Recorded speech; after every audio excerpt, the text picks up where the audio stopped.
All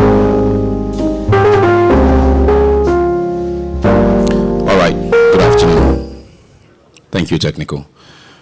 Please, if you're done having your snacks on the other side of this hall, please make your way back into the room. We want to start the panel. Please make your way back into the room. We might as well start the panel, and then you're all hearing us from there. Gradually, you will join us here. Please make your way back into the room, especially those who are on the panel and the persons moderating. Please make your way back into the room. Bottlenecks to fleet expansion and maritime infrastructure resilience.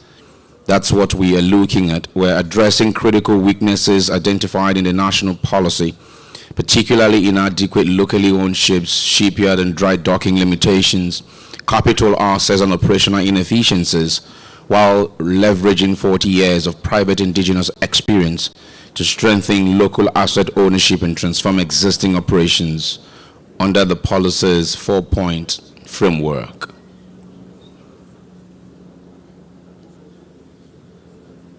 A panel ownership and fleet capacity to reduce forex leakage and support cabotage. Corporate governance, we heard the founding chairman speak quite a bit about it and its relevance in building lasting businesses. Capital pooling, innovative financing models, fleet renewal and maintenance. We're looking at overcoming shipyard dry docking and maintenance bottlenecks to build local shipbuilding and repair capacity, enhancing maritime security collaboration to protect assets and enable safe operations in line with policy recommendations on insecurity and maritime safety. We've assembled a team of experts who will do justice to this conversation, and I'll quickly begin to welcome them to their seats on the podium. Again, if you are standing, kindly take your seat. If you're done having your snack, make your way this way. Please make your way this way. We still have an evening function. Would need to finish here, serve your lunch, and allow you to refresh and return for this evening. So please take your seats. Kindly come take your seats, ladies and gentlemen, please. Let's first off welcome the Managing Director and Chief Executive Officer of NLNG Shipping,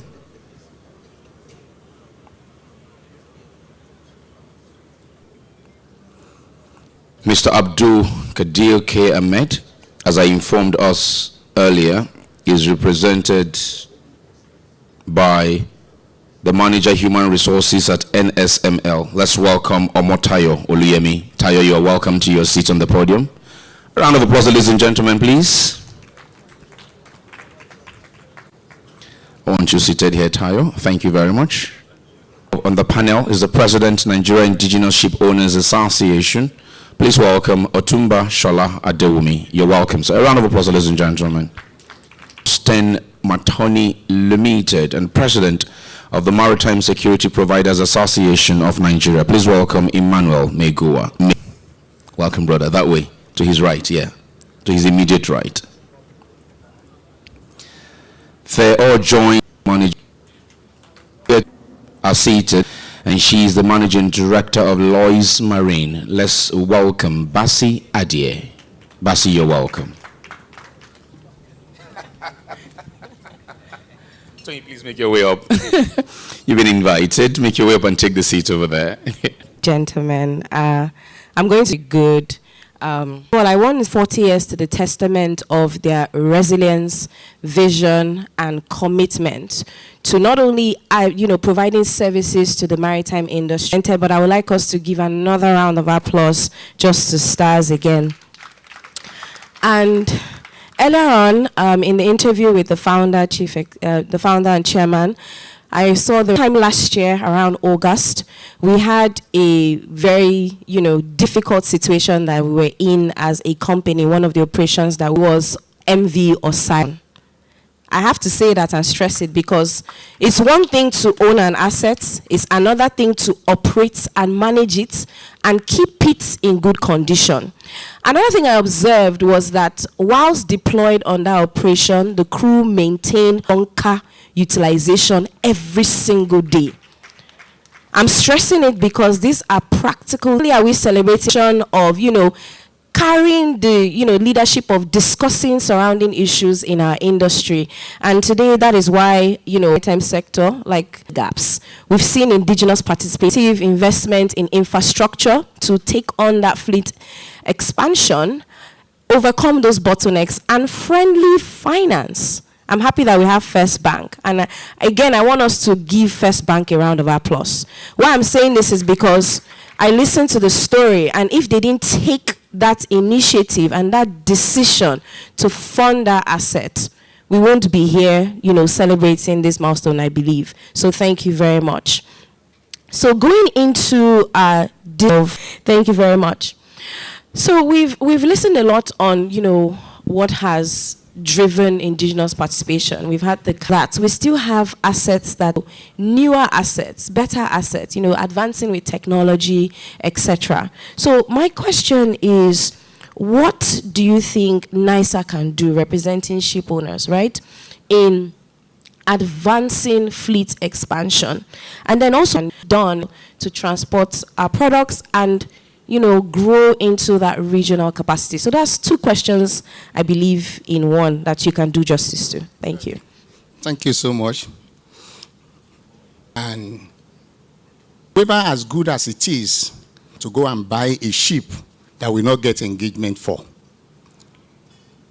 if you do that, the man will end up not paying. Just the way it is being handled. I believe that there should be a reform. When we talk about waiver, there should be a reform. It should only be a company that can do that job. And the way it is done now, you just realize that it's being renewed. Some is as if they don't get expiring dates. Let me just say it. Because if the waiver is not, what I will suggest, as a ship owner, I will suggest that when they give a waiver, there should be a time lag.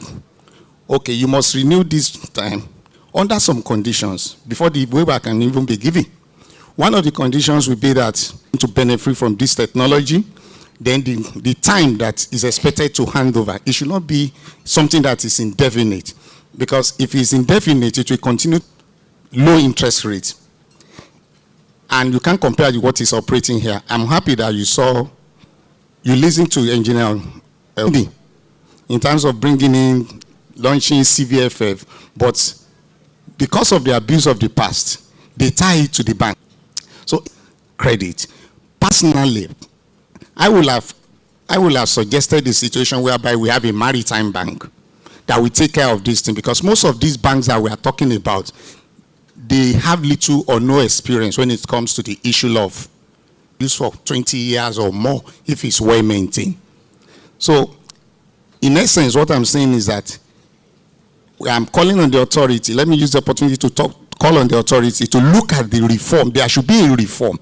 Then, in the process of giving this waiver, they should give them some conditions. What is going to indigenous decree the other time, that there is a time limit to which they must exit for Nigeria to operate. Then, when it comes to the issue of renew our assets, it's very difficult because it involves a lot of money, no doubt about it. And to access this fund is not too easy. And we'll continue to have issues with IOC in as much as we are not getting modern fleet. I will suggest if a pool whereby ship owners can come together, maybe they do something like they order for ships, maybe in terms of ordering, instead of doing it one after the other, maybe they can do something like a 2010. Maybe we are looking for a 3,000 or a 4,000 or a 5,000 tonner. If we order it together, it can make the price to come down. Then we could access spare parts very easily, and technology will be almost seamless because it's the same ship that is operating everywhere. Right. So you're, in essence, what you're suggesting for fleet expansion is integration of ship owners together to acquire an asset together and spreading the cost? when I say they should come together, I'm not saying that they should buy one. Okay. They should order for those assets Okay, collectively. other collective so Yes, that the instead of ordering maintenance for costs one. can reduce. Okay, thank you very much. And for cabotage, we need to have, more decisive reforms of the waiver system where it's time bound, and after a period, it allows for investment and indigenization in country, right? And let there be, in that reform, let there be a place like maybe a dashboard or something like that, where we can see people that are currently enjoying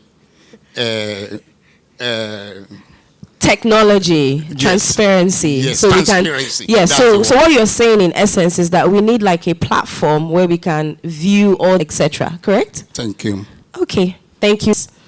Since we're speaking about financing and funding as a very critical accelerator for fleet expansion, I mean, we've listened to the reality of what it takes to fund vessels in country. I mean, outside of the country, we have percentages as low as, I would say 1 to 3%. And then in Nigeria, we have, 30%, coupled with, and above, by the way, coupled with obviously the inflations, FX irregularities here and there, and then the risk involved. Structuring mechanisms can be, implemented towards the maritime industry. Why I'm asking also is because, what we typically see is the traditional funding methods, which is on the back of contracts.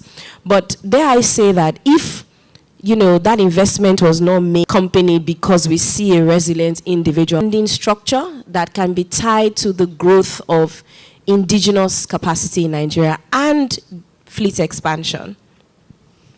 Thank you very much, Basi, and good afternoon, everyone. I'm honored to be here, and thank you, sir, and Iro, for having me to represent First Bank. First, a bank is set up for credit intermediation, right? And there are different types of financial institutions. So most Nigerian banks happen to be what we call commercial banks, right?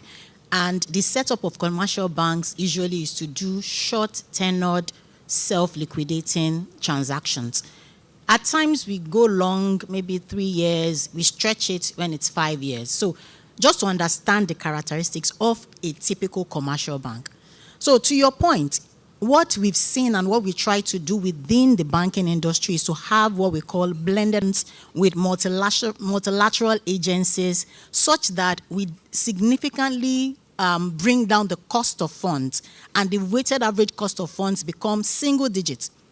So that is what we generally would advise as bankers. Again, because our role is not just to put balance sheet on the table, we also have advisory role to play to clients, to explain to them that, look, when you're wanting 25 kinds of financing, but in terms of acquisition, or you can do a project finance or a combination of both.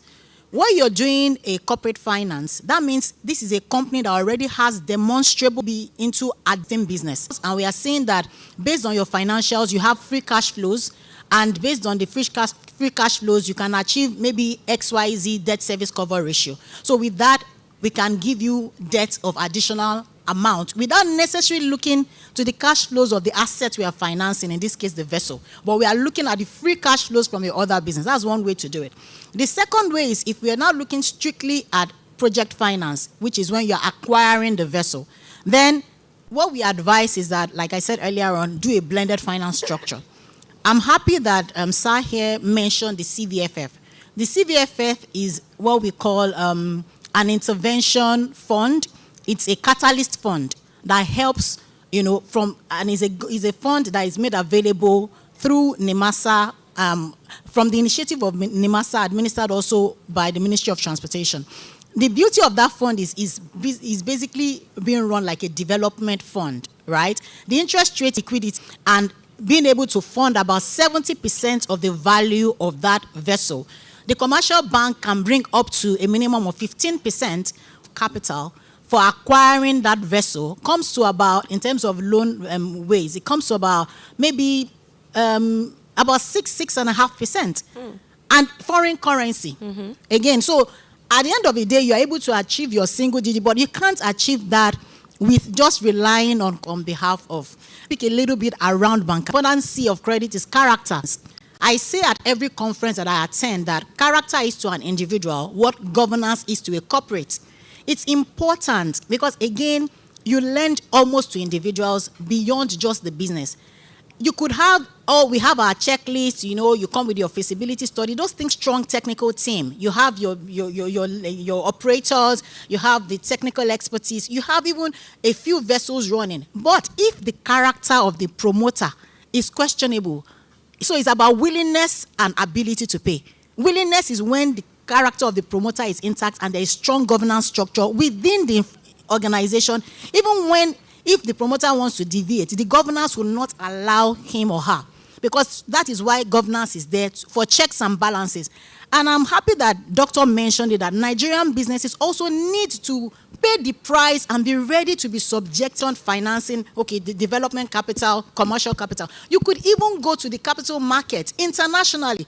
I've seen Nigerian companies within the oil and gas space listing dually in Nigerian and the UK London stock exchanges. These are enterprises registered and started by Nigerians like you and I.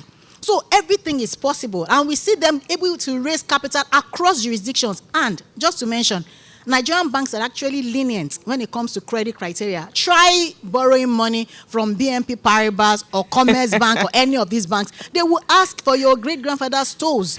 But what I'm just saying is that the requirement of credit is strict by its nature, because these are shareholders' funds, except you are looking to get a grant, which is government's free money. But if you are looking to get monies where you have a group of funders that have put their money in there, it's also an investment from the shareholders. We are obliged to return capital. It's just like we have shareholders of your organizations. You don't want to hear stories from management when it's time to collect dividend and they tell you, oh, sorry, we made a loss. No.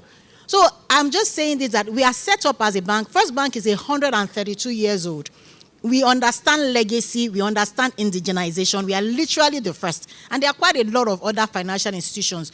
We just also want to make an appeal that let's be open to different structures and talk to banks like ourselves that understand structuring and are proven. We have track record. STARS is an example that we do support, but we cherry pick. We won't just support. Just think about it as if you are applying for a visa. You go to the embassy, you are filling 20 pages. You are bringing all the documents just because you want to visit a friend in the US or UK. Now, this is your business where you can build a legacy for generations to come. Please go through the rigors of documentation and the governance. The likelihood that you'll be supported is way higher. Thank you very much. Thank you. I like the end. Character and corp. So thank you very much. I'm just going to go to NSML. Yesterday, actually, we had a discussion at the NOG, and we're talking about moving from ownership of assets to competence and driving that technical reliability during offshore operations. And when we speak about marine offshore operations, it's the people behind that actually drive it. The assets don't do anything. It's the people behind those assets, the people behind the companies that actually make the difference. And when we speak, I know NSML is not a vessel owner. They are a ship management company.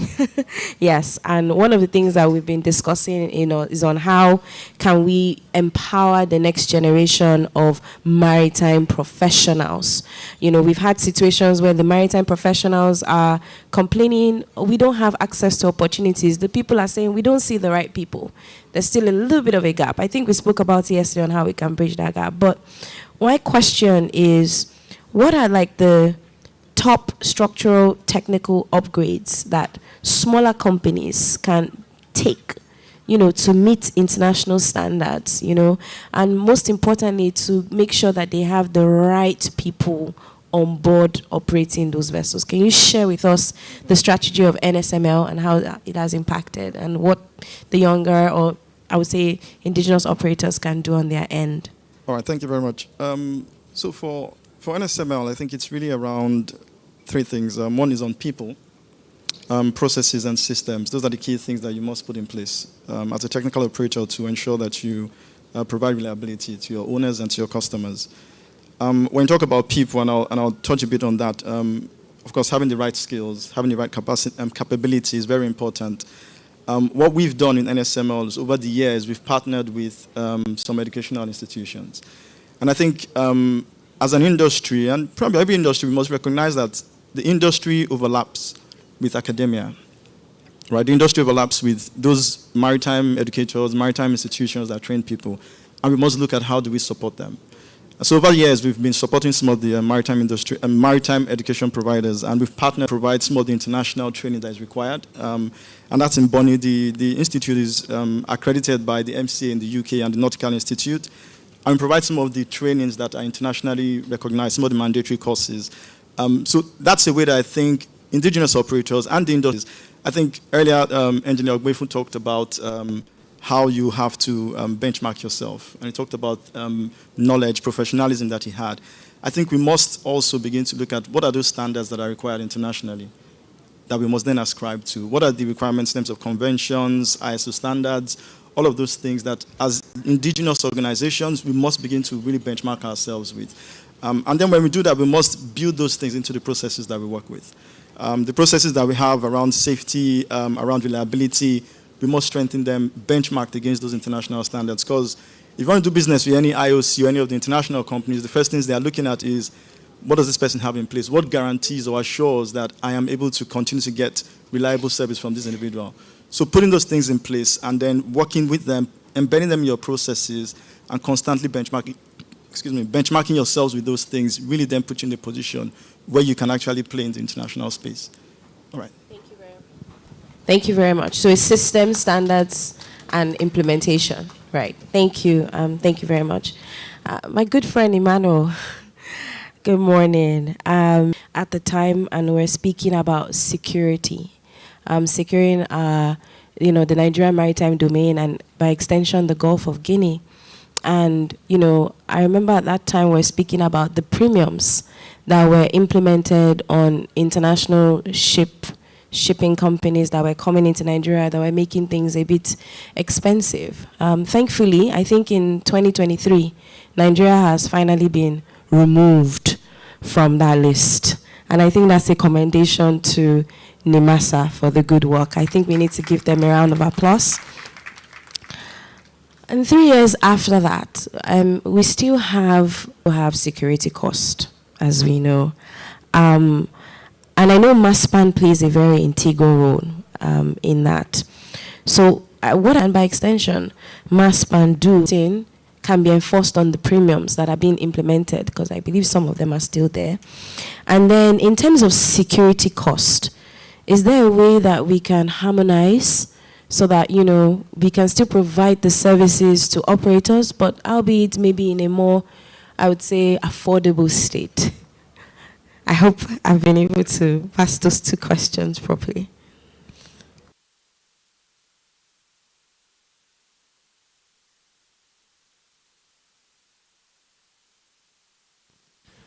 Thank you very much, Basi. Permit me to give some overview of the maritime security operations that doesn't involve vessels. So let's take the one for the vessels. In our data, my company's data bank, we have not less than 400 security escort vessels that have been acquired by Nigerians from 2013, when the Nigerian Navy decided to expand.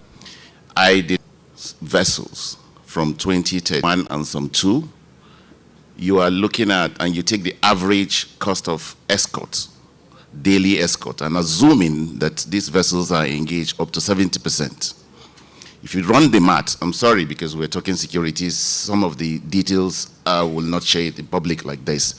If you run the math to security escort vessels, if you also take a conservative value of these vessels acquisition by 400, you're looking at 2 billion naira invested. It has become a very huge market. But the bigger problem is the OPEX for security vessels. If I'm to run an escort, I will probably spend 50 to 60, 2, 3, 4 days, then I'll be looking at profit. 1 day escort, there's no profit. You probably run it at a loss. So the market has grown. I don't think Stars has built one. If you also look at what the international community is paying, we did the maths and we see it's about 120% more on the 511. So you're looking at about 1.2 billion, which the other part of it is not necessarily coming to Nigeria. How do you deal with a situation that has become some sort of an important business that investors are invested in and people don't do short-term investment? Now, I want to link this to the war risk that we want to see go. First, we have to understand how did the war risk come into play. Piracy is the symptom of a poor security architecture. And we record zero piracy within a particular year. Are there other indicators? On a weekly basis, there is a case of stowaway in Nigerian waters. Whether it is successful, detected, or attempted, one every week. It is an indicator for insecurity. It will be extremely difficult to begin to think that we will collapse this if they have justification while they are seeing these indicators coming from Nigeria.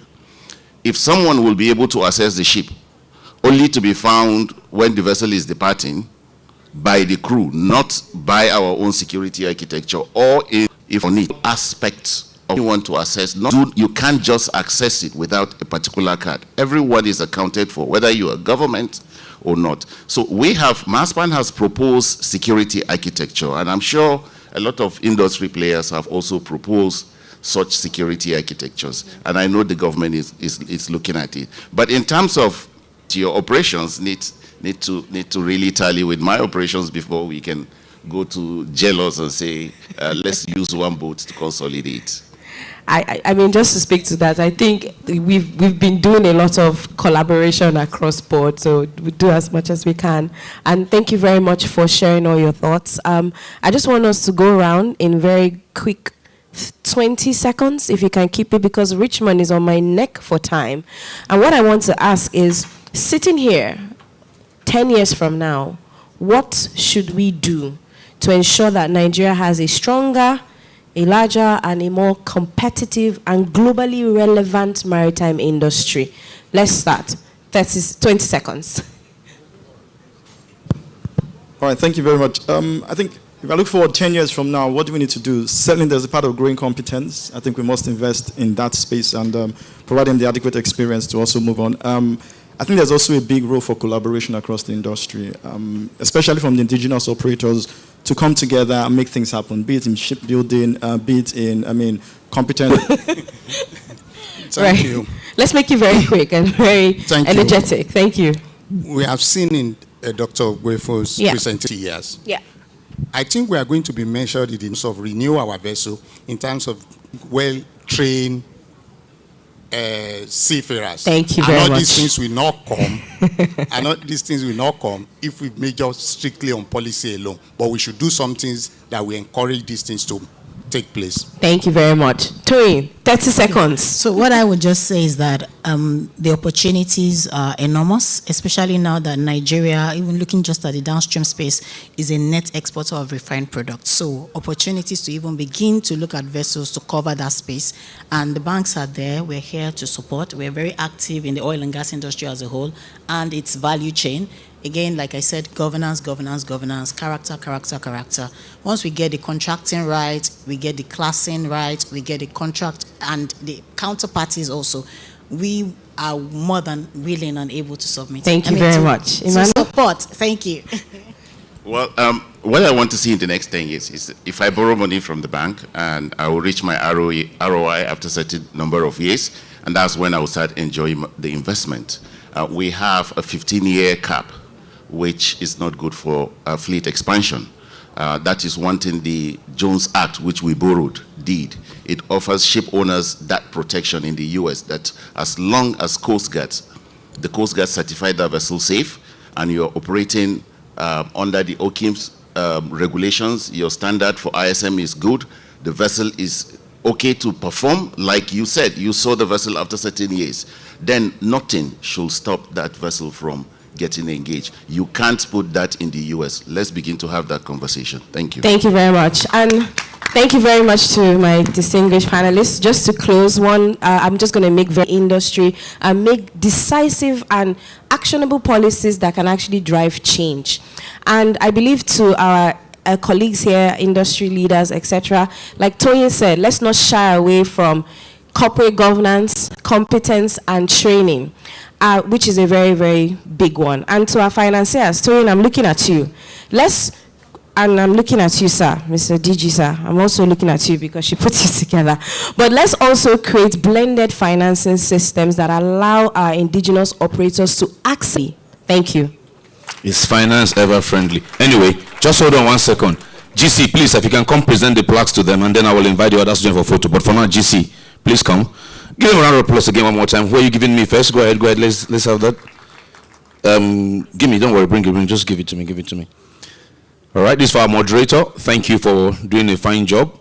Basi, please come take this from the GC. Thank you for doing a fine job. Who's next? Abdul Kadir as represented. Yes, just hold on 1 second. Let's turn the thing to face the camera. Sir, turn it to face the camera. Turn this one to face the camera. I present to Basi. Thank you, sir. All right, thank you very much. Thank you for driving the conversation for us. No, don't worry, sir. Just present to them, sir. Just a handshake, sir. Just a handshake, sir.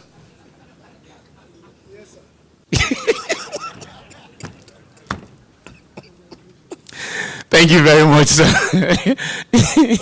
All right, Abdul Kadir. There you go, Abdul Kadir, please, from chairman. Thank you. Otumba Shala will be next. Otumba Shala will be next. Yeah, but don't go. I'll be calling on the DG and Obuagu to join. Don't go yet, sir. Just step aside. DG and Obuagu and the MD will join in the family photo after this. I will just go over to the next panel. I'm appealing to the moderator of the next panel to kindly also keep it as short as possible as we discussed. I know it's a demand that we're making, but work with us to have an evening event. If we have an evening event, I would have given the panel 6 hours to discuss. I'm sure. Okay, 6 hours is not the way.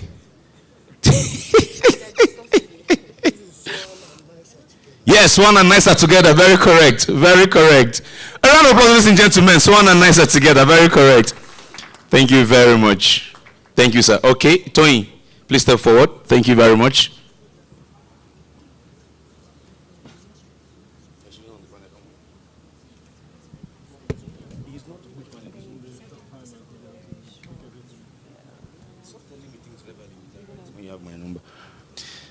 Told you, just put your house in order. First Bank will give you money. That's all you need to do. So go and check where your corporate governance is leaking from in this rainy season. Once you stop the leaking, First Bank will give you money. Emmanuel, welcome. Thank you very much.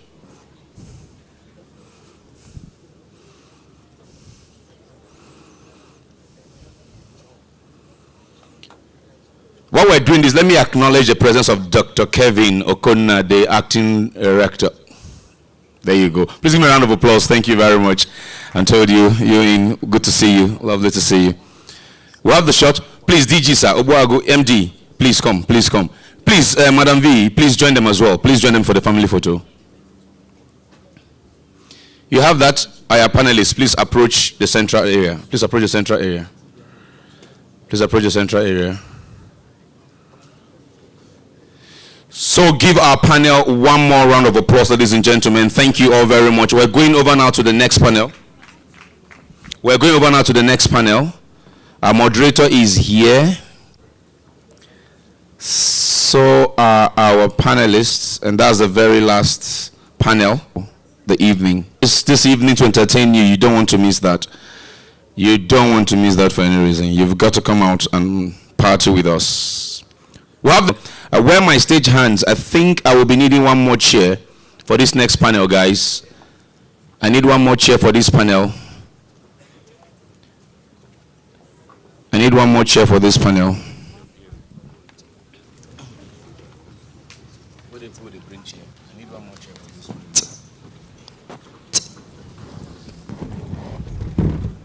need a chair here. Tell them I want the chair here. I want the chair here. Okay. We'll put that here. We'll put that here.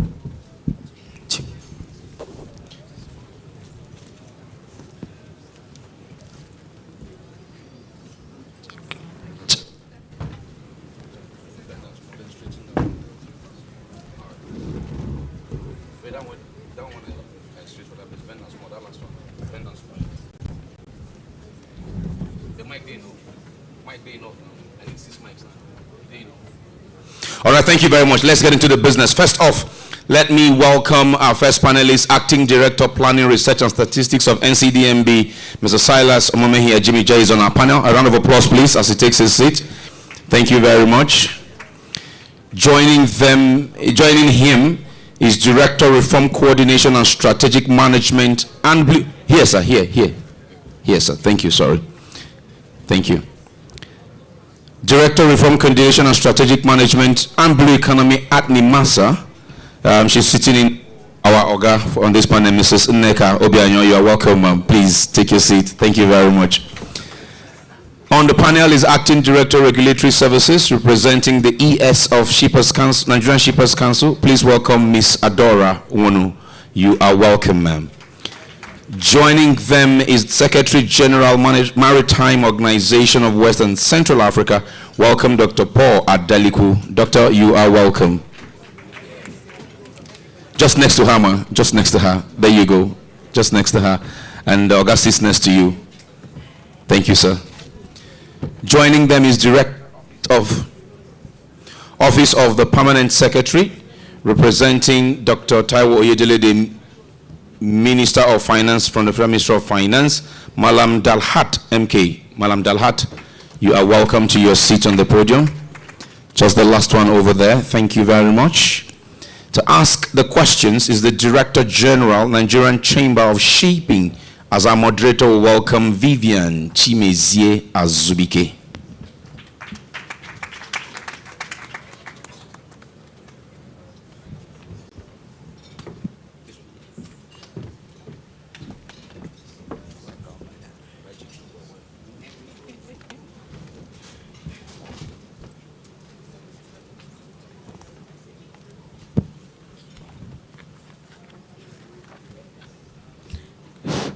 Good afternoon, distinguished ladies and gentlemen, and good afternoon to our distinguished panelists. All right, growth and development, and the theme is from policy to prosperity, leveraging local content, capital, and competitiveness for Nigeria's maritime future. And we'll be focusing on the transition to blue economy. I mean, that's been on the front burner of all the conversations we've been having in the past year, and how we can drive blue economy from policy to vision to a commercial powerhouse. And it's important to mention that we have a lot of potentials within the blue economy in Nigeria, and Nigeria must align its domestic local content with regional trade markets. This high-level panel, we believe, will be able to, give us these key points and would align the national policy. One of them being accelerating physical reforms that will transform incentives into tangible maritime assets. So we're looking at conversations around having more stars the next 40 years, unlocking investments and strengthening indigenous participation, leveraging AFCFTA and regional cabotage expansion to position Nigeria as West Africa's maritime hub. And most importantly, I'll just go to the last one, which is strengthening governance, institutional coordination, and enabling environment reforms. So I'll start with sir, and that's with, of course, respect to other regulators in the agency. It's because of the role that NIMASA holds, especially with the International Maritime Organization. I'll tie two questions together, and First Bank has already mentioned that they're already giving out funds. So let's hear from the regulator. And how does it translate to rapid fleet growth for local ship owners rather than remaining trapped as liquidity? And then how can NIMASA link cabotage enforcement with fiscal incentives so local operators can transition from waiver dependence to full compliance without crushing the overheads? To start, congratulations. They are example of why we love to be regulators. When Tony talked, she actually said something. She said, we have issues with documentation, and that struck me. So in January of this year, the NIMASA unveiled the portal that will be used for the disbursement of the CVFF. And people would always ask, we've talked this talk for a long time, so what have you been doing? But I give it to this administration. Yes, 20-something years we've talked the talk, and nothing was happening. But when the Honorable Minister came on board, the first thing they did was, let's find out what the issues are. There were issues around the guideline and all of those. That was resolved. And then the PLIs, the numbers were extended. This fund is sitting here. We need to do something. So everything put together, that launch was done in January. So if you go to the NIMASA website, you will see, just Google it, www.cvff.nimasa.gov.ng. That will show you the portal. So that portal is actually for intended beneficiaries to put in their applications. Now, between that and now, we have had 92 applications have been submitted. It goes through a process. You must, of course, do the documentations, the necessary documentations, but you have to be a player, because that fund is actually for vessel acquisition. So it's not for anybody. So the 92 applications have gone through a process, and only 20 applications have gone to their various PLIs. These 20 applications, we have 12 PLIs, and they are the risk bearers. You heard it here. They carry the entire risk. They put in 15%, the applicant puts in 15%, NIMASA brings the other 70%, as long as it's not more than 25,000 USD. So just one person, one company, has been able to, a PLI can say, I can run with you. You have shown me bankable investment. And it's worrying us because many times my DG had meetings with the minister and the CBN governor, and eventually, what never happened before, that fund has been put and pulled into a dedicated bank. So it's sitting there, it's ready for disbursement. But what's holding it? So we're having meetings now with the PLI to say, what's holding it? And she has said part of what's holding it. They're taking the risk. So they would have to make sure that the persons who are going to benefit from this fund are actually going to be able to pay back this. It's supposed to be disbursed in occasions, and there are timelines as well. So that will, of course, give the leeway for the Honorable Minister to say, these are the number of applicants that can transition into becoming beneficiaries.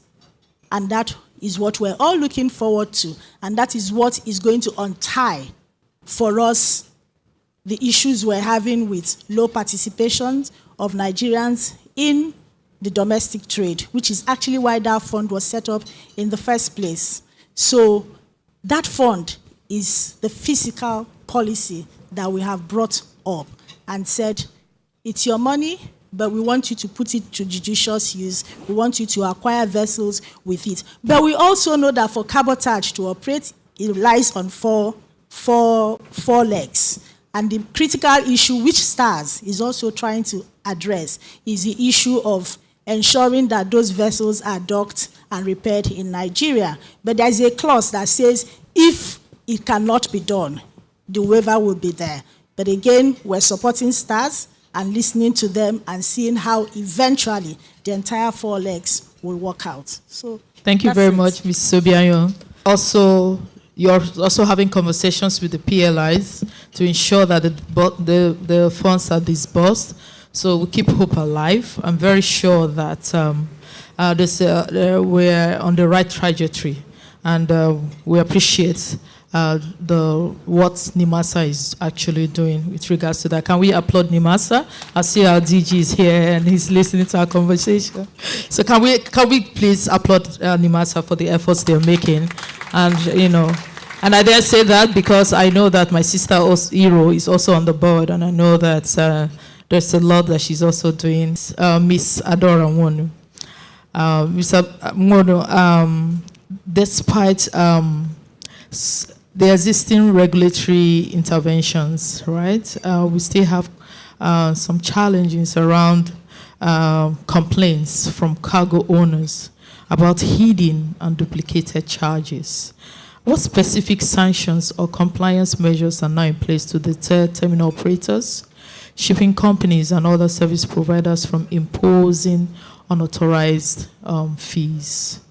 Do you want to speak to that? And how is the Council leveraging technology and data transparency to enable cargo owners?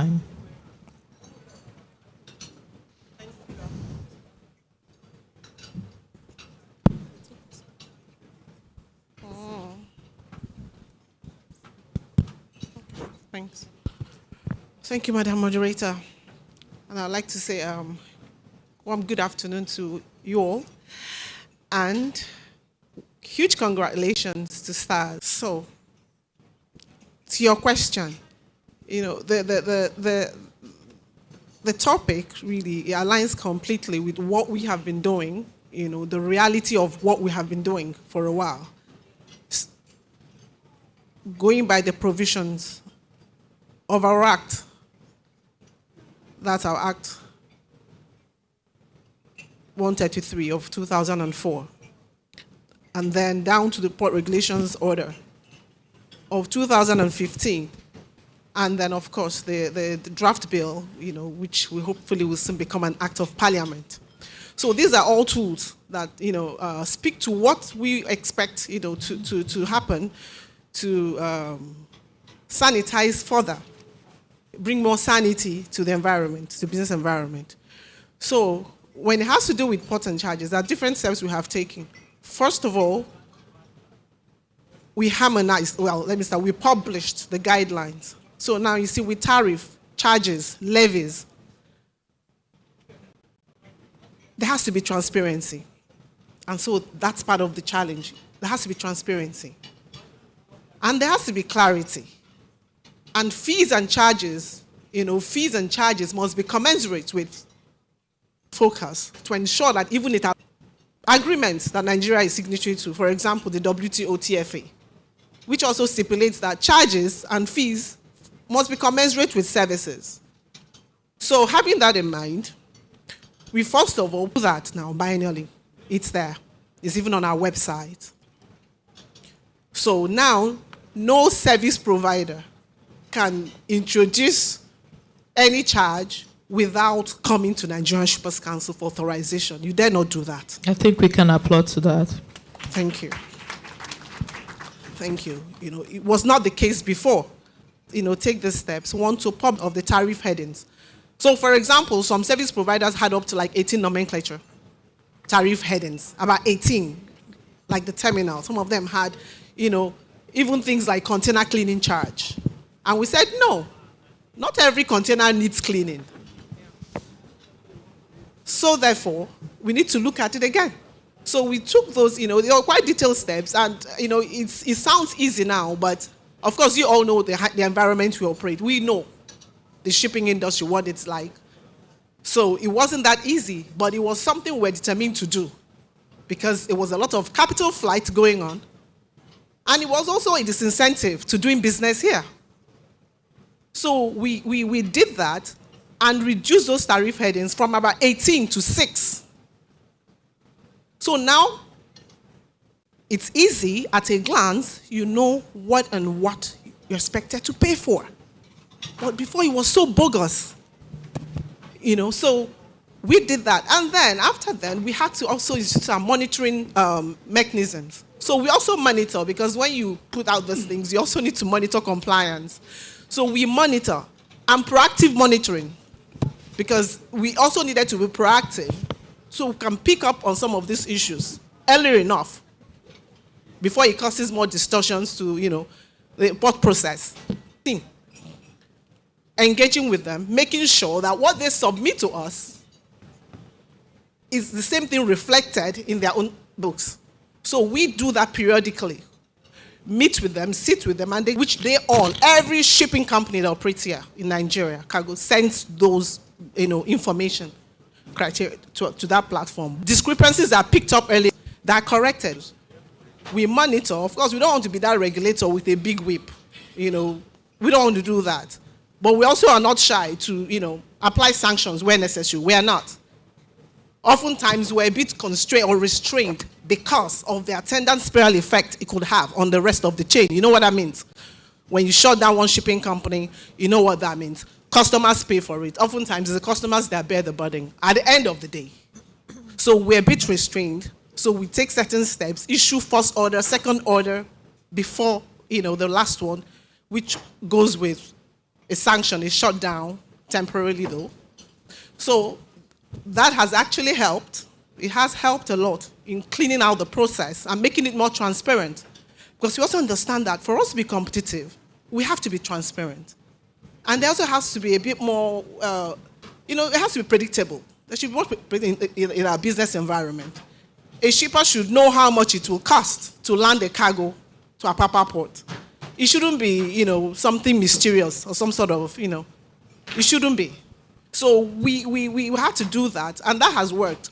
So we monitor, review, approvals, which caused some upheaval in the industry. It wasn't taken well by some stakeholders, and we had to go back, and we realized that the shipping companies did not engage with their customers before, which was against our directive. We said, before implement it, engage with your customers. They also have to be in agreement with it. But some of them did not. They quickly went and implemented it. And of course, there was a pushback. Some of them were shut down. The freight forwarders, in fact, shut down some of their offices. Rightly so. And so we gave an order, stop that implementation until you engage, and invite us to those engagement forums, which they did. Ocean Network, HEPAG, Lloyd, PIL, all of them, we attended those. And saw that at least your stakeholders and the customers, because the customers are the ones going to pay for it, so that they were in agreement with it. And that was it. So after that, it became more of an easier ride for them to implement the new tariff. So there's no pushback there. So they had to stop and engage all their customers, firstly. So thank you, Dr. You can't apply any tariff. And that's why we tell stakeholders, if there's any charge that you're not comfortable with, we have a very robust ADR platform, complaints platform. I don't know how many of you have benefited from it, but through that platform, we have saved the country more than 90.6 billion since late 2023. We have what you do every day, and I know how passionate you're about that, because you're always in the field also, so I know that very well. Thank you, Ms. Wonu. I'm just good. Can we applaud her, please? Can we put our hands together for her? Thank you. I'll go straight to our secretary, Dr. Paul Adaliku. Sir, many regional agreements exist on paper, but implementation remains uneven. So your question and regional operators can have. Thank you, Madam. Stars Investment. They represent the Maritime Organization of West and Central Africa, a 25-member state organization covering West and Central Africa. We are a mini international maritime. By virtue of the mandate of this organization, we oversight the interest, the maritime interest of all the member states of West and Central Africa. And we see Nigeria as a strategic member of this organization. And let me place on record, for the benefit of those from the ministry, that I became the first Nigerian to head this organization. It's as old as ECOWAS of our shipping to vessel given quite familiar with how that system operates. But at the end, it's just being driven the establishment of this shipping line. Right. We are moving to grant them a waiver to move those 3 ships across the 25 countries of West and Central Africa. The ministers of transport of these 25 countries are working to ensure that these 3 ships can carry cabotage within the 25 countries of West and Central Africa. Wonderful. And so this should also be applicable to Nigerian vessels, to Nigerian ships, that Nigerians can move their cabotage from Lagos to Abidjan without any hindrances. So when we harmonize policies with AFTA and in fact the IMO and the AU, the leading country as far as shipping is concerned on the continent, 60% of cabotage that comes into West Africa, that I heard somebody talk about earlier, the issue of financing for vessel owners. The Maritime Organization of West and Central Africa is on the verge of establishing a regional maritime development bank that will provide single-digit interest facilities to maritime stakeholders and member states of MOCA. Wow. Fortunately, I'm glad to say that President Bola Ahmed Tinubu has appointed the first CEO and president of that bank. Yes. Can we applaud to that, please? That's a very good step in the right direction. Yes. Yes, sir. Steps are being put in place to get the bank launched, hopefully at the end of this year. And so it will be a plus for Nigerian investors, such as my friend and brother, Engineer Greg, to access single-digit interest facilities in this financial institution.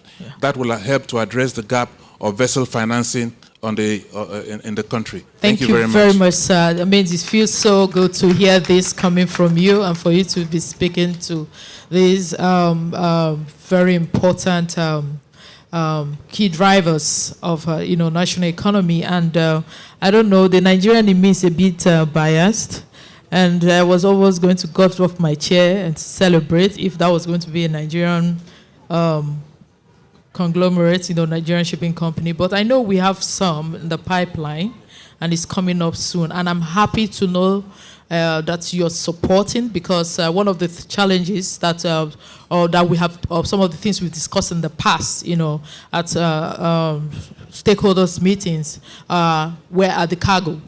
Where do we have the cargoes? Where are they coming from? So it's important to know or note that MOCA is giving that full support, and that all the 25 member states are on board with these initiatives. Can we put our hands together for MOCA once again? Thank you very much.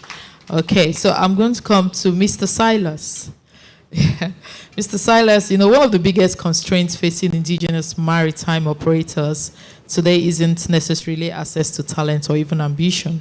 It's the absence of predictable demand.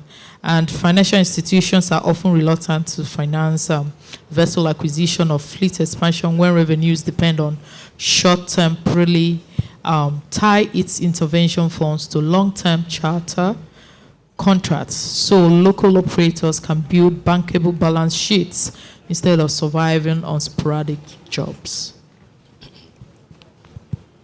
Thank you very much, moderator.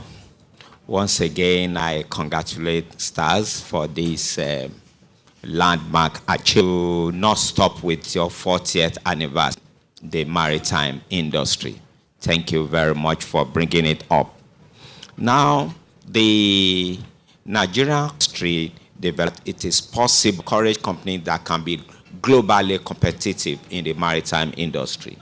Now, what we have done is to look at it from a tripod perspective. The projects that are coming into the industry from service companies we have to interface with, and then this development of the service companies themselves, enhancing their capacity, and also using policy to drive an enabling environment that we make some of these companies that to make them globally competitive, to be able to even access international funding, in which we have structured with Bank of Industry and the Exim Bank. These are avenues to support the maritime industry also, and I'm also glad that in one of the engagement, I know that we have people in the room who have accessed that funding. And the funding is pretty dynamic, and we are willing to work with industry stakeholders to increase the fund. It's now about $350 million, but we are working to even increase the fund. The total package is about $500 million actually, which we are using to support the industry. And we also even have an aspect that supports diversity business, especially women in business, with an Exim, to the extent that the thing we have gained from these interventions is that we have developed some companies, some indigenous companies that are not only relying on our single-digit offering that we have with BOI and Exim. They are also able to access international funding. The other aspect is we use our policies to drive business to these service companies. Those who are in the business can attest to the fact that we do that hand-holding. We ensure that Nigerians are given preference when it comes to business in the maritime sector, especially those areas that has to do with the oil and gas industry where we hold sway. One other thing that we have done is the collaboration, even collaboration with NIMASA, collaboration with the Ministry of Interior, and so on, to ensure that we have, and with NUPRC, NMDPRA, and the industry stakeholders, the companies themselves, to ensure that we are able to sandbox the authority to ensure that we don't have companies falling out of compliance, to ensure that Nigerian companies can indeed plan on the long run. One other thing that I want you to note is that we have what we call the Practical Nigerian Content Program. What do we do in this? We bring the operators on the demand side and say, tell us the businesses that you are planning to do in 2, 3, 4, 5 years time. That way our people are better able to plan and structure their financing in order to take advantage of these opportunities. Thank you very much. Thank you very much, Mr. Silas. I know you're doing a lot at NCDMB. I know you're doing a lot. I have a question, and then to the last but not the least, Malanda Hout. Detailing the implementation pathways for the 4-point fiscal framework, specifically, we just want you to please tell us, by breaking down the exact operational pathway for the 4-point fiscal framework, showing us how it can fast-track pioneer status and duty waivers to lower initial asset acquisition costs for operators. Thank you.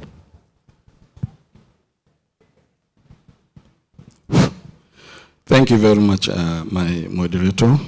First of all, let me extend the message of my Honorable Minister, Mr. Tayo Oyedele, to the board, management, and staff of Stars Investment Nigeria Limited. His greetings and congratulatory message as you celebrate your 40th anniversary today. A statutory function of managing the country's revenue and expenditure. And in doing so, the ministry is saddled with the responsibility of rolling out effective, efficient, realistic, reliable, dependable, achievable policies for the implementation of other implementing agencies of government and for the private sector to leverage on so as to excel. Now, how does government does this? You talk of taxation. On one hand, as government needs to generate revenue, and expenditure in the form of foregone revenue, which is administered through the fiscal policy measure. You talk of waiver. Waiver as an incentive is granted by the Ministry of Finance, but in conjunction with relevant ministries of government. For example, we have waivers on agriculture sector, we have so on and so forth. Now, coming to waiver on as it relates to the manufacturing, the maritime sector. Yes, sir. If you could speak to shipbuilding shipyard. Yes, as it is, as provided by the fiscal policy measure and supported by the new tax act, only vessels or ships that have a tonnage of over 500 tons that qualifies for import duty exemption. And before the Minister of Finance grant this exemption, requests have to pass through the relevant MDF, which in this case is the Federal Ministry of Economy, for a due diligence to be conducted on that application. Now, if the ministry, in line with the provisions of the fiscal policy measure, certify that the application qualifies for duty waiver, it then supports the request to the Federal Ministry of Finance for the granting of the import duty exemption to enable the shipment of these vessels. I'll stop here for now. Okay, thank you very much, sir. And so, can we put our hands together? I was going to ask you more questions about steel spare part. There's a whole lot of confidence that has been deposed on the ministry to help drive this industry. And sir, and if you may permit me, Malam Dahout, I wanted to ask you how you think that these fiscal investors and local pension fund administrators. Thank you.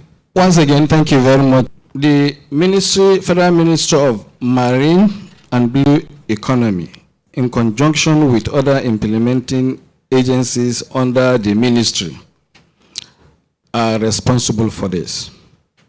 How? Now, given the potentials in this sector, there's the need for us to seriously consider local content development. In other words, we need to encourage backward integration program. When you look at the incentive, only vessels with over 500 tons that are given IDEC, that is import duty. Why don't you come up with a policy? Approach Ministry of Finance. There's a board called Tariff Review Board, which is being chaired by the Honorable Minister of Finance. And this board has representatives from the Office of the Secretary to the Government of the Federation, the Federal Ministry of Industries, Trade and Investment, the Central Bank of Nigeria, the NRS, Budget Office of the Federation, Raw Materials Research Development Council, so on and so forth. They are members of this committee. This is a committee saddled with the responsibility of reviewing the tariff lines and also if there are new policies for inclusion into the fiscal policy measures, it is being reviewed and then followed up by an approval from Mr. President. Now, looking at the potentials in this sector, the ministry or the stakeholders under the supervision of the Federal Ministry of Marine and Blue Economy can come up with a policy where investors can apply for local assembler status. In other words, in order to add value to the economy, selling our jobs to other nations, we can import components of these items and assemble these ships locally. In that way, we are further opening up the sector. And by this, and I'm sure you, there will be more value addition to the sector. And let me assure you, the Honorable Minister of Finance remains committed, remains determined to support this policy once it's been initiated. Thank you. Thank you very much, sir. That sounds like music in the ears of the investors in the industry. And, finally, sir, I think this is an opportunity that I have. Richmond, please, can you avail of another 5 minutes? There's a lot of conversations around tonnage tax administration. And it's like we want to know what direction are we going as an industry, especially as it acts as a direct incentive for ship owners to register assets locally.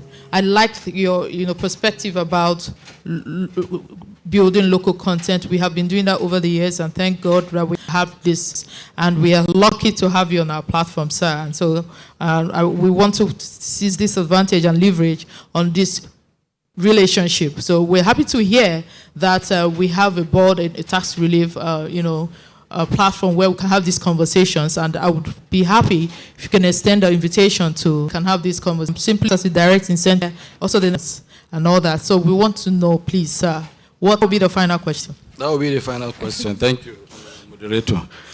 Fiscal Reform Minister of the Economy, Mr. Tayo Oyedele. Now, in that reform, a lot has been done, and if you have gone through the reform in its actual sense, you will agree with me that the reform is not only friendly, but also provided opportunity as far as building the economy is concerned. And when you look at especially the Nigerian Tax Act, only 2% of freight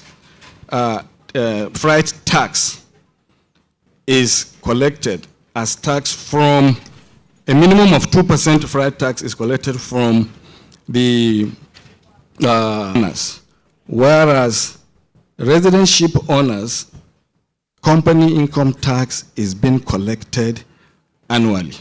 And this is where the reform did mention that the NRS has the responsibility of collecting all government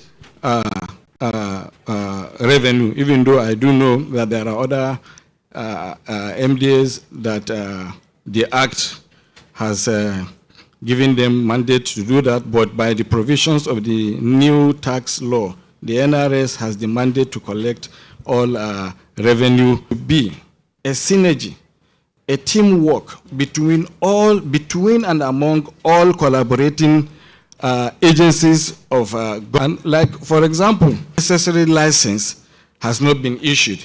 MDA can come together and work. MDAs have to work. Thank you very much. Thank you very much. Specific reforms. There are specific reforms that are making NIMASA, to make NIMASA's fee structure to strengthen our ship register and make Nigerians' flag most attractive. NIMASA's insurance. Thank you. When you sit as a regulator and you hear certain things, you're excited, right? Yeah. So, Madam Dahat, I am excited. So it's something that my DG has been discussing with the persons at the helm of affairs of government on what incentives to offer. So this really is very commendable, and we're going to discuss it further, including whether it includes other ancillary parts for the ship owners. So ship owners and us, we will get there. Yeah. So now going to what NIMASA is doing with the ship registry, our aim is to build a global ship registry.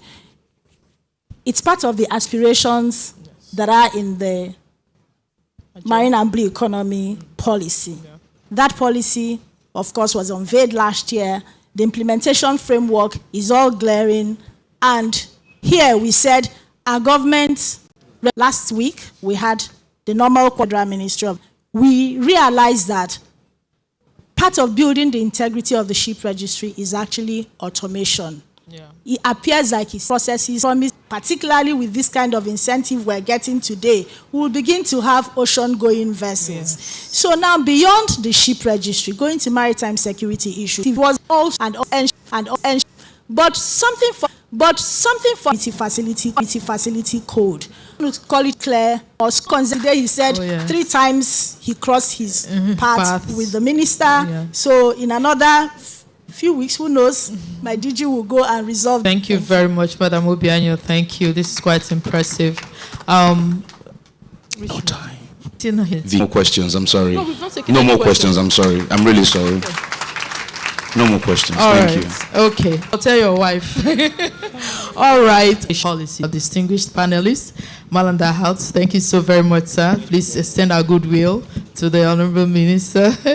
Dr. Adaliku, thank you very much, sir. We appreciate you such a face, but you're always in the field.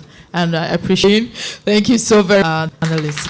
GC, sir, please. Thank you. Thank you. GC, please present this to them. Thank you. So that we will reconcile. She's the first one I'm giving a plaque. Everybody be my witness. We have reconciled. GC, please come and give her the plaque. We have reconciled. Come this way a bit. Thank you, sir.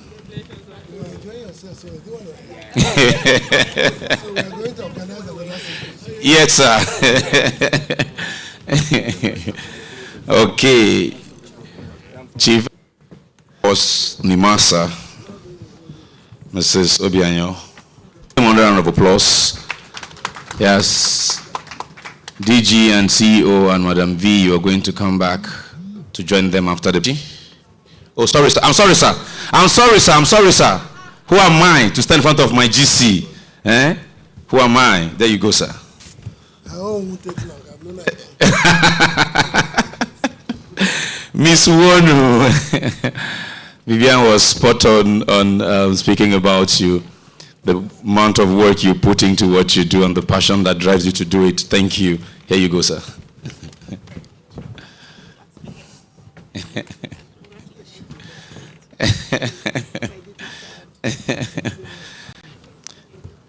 Sir Adaliku,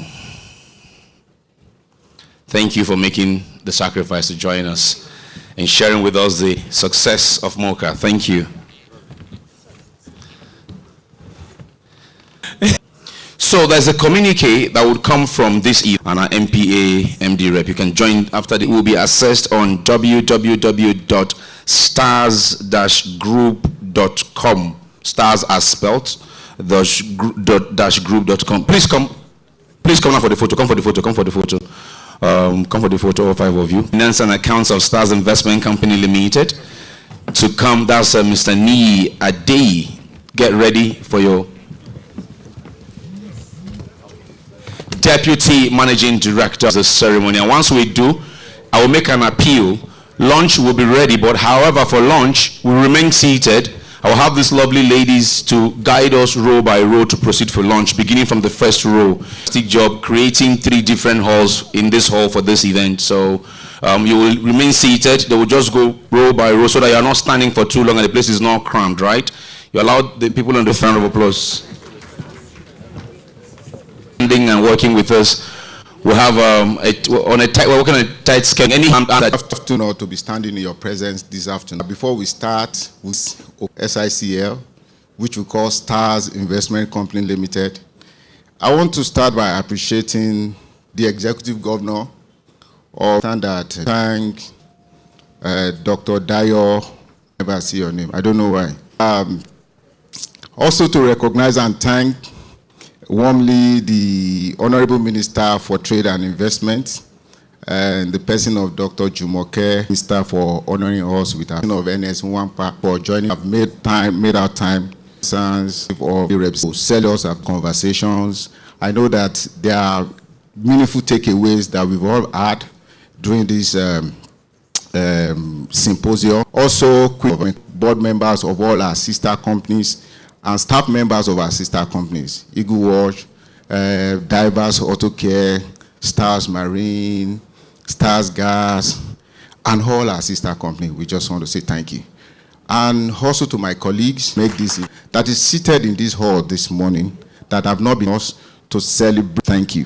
And finally, before I stop, I'll have to say a very big thank you to our own founder and the very chairman and that's why we are all here. Thank you so very much, sir.